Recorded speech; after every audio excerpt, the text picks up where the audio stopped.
Bonjour, c'est Cyril, le praticien du bilinguisme. Alors, en tant qu'adulte, je me suis retrouvé donc à chercher comment est-ce que j'allais pouvoir faire pour ne pas transmettre ce problème.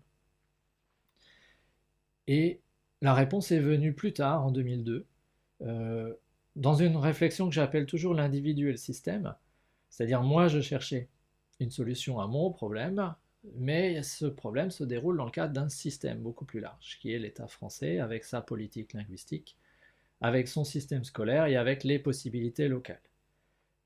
Donc, j'étais en 2002 candidat aux législatives. C'est une élection assez difficile, parce que vous êtes tout seul, vous avez un suppléant, mais on va dire que vous êtes deux, vous êtes face à des tas de gens, et dès que c'est parti, vous avez tout le monde, tous les lobbies qui vous tombent dessus, qui vous posent des questions.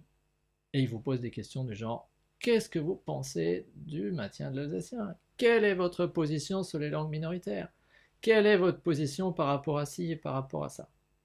Et j'étais candidat au Parti fédéraliste, donc on avait une réponse un peu passe-partout sur la défense des langues locales, la position du français, mais bon, c'était pas très satisfaisant. Et grâce à cette candidature, j'ai rencontré des gens de l'association ABCM Zweisprachigkeit, une association qui se bat depuis de nombreuses années pour relancer l'enseignement bilingue paritaire précoce en Alsace, un enseignement basé sur le fait que l'allemand, le Hochdeutsch, est la forme écrite de l'alsacien et a donc droit de citer dans les départements alsaciens et mosellans et peut être enseigné à l'école. C'est une des langues de la République. C'est un peu particulier. C'est peut-être surprenant pour beaucoup. Je suis sûr que Yannick à Metz le sait et connaît des écoles bilingues paritaires. Donc, nous avions cette possibilité. Et c'est là que je me suis rendu compte, après 10 ans de recherche, que la solution existait. C'est le bilinguisme paritaire, Yannick confirme, le bilinguisme paritaire précoce. Donc après 10 ans à chercher, d'un coup je me suis rendu compte, on est en 2003, à ce moment-là, ma fille aînée avait 5 ans, et je me suis rendu compte que là, d'un coup, il y avait urgence. Et là, j'ai eu peur. J'ai eu peur de rater le train du bilinguisme précoce pour ma fille aînée. Et l'école bilingue paritaire qui s'est créée dans notre ville, à Obernai, c'est fait à l'autre bout de la ville.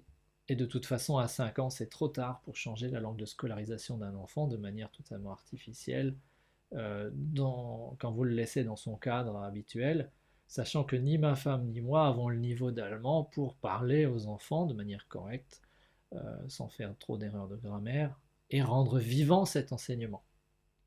Donc qu'est-ce qu'on pouvait faire? Et c'est là qu'on a inventé une solution.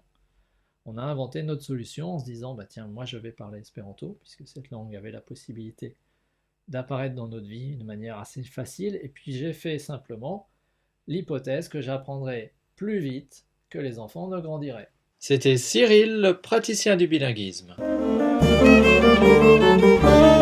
La musique est de Boom Boom Beckett, Vélo de l'album Vélo, powered by Jamendo. Merci et à très bientôt.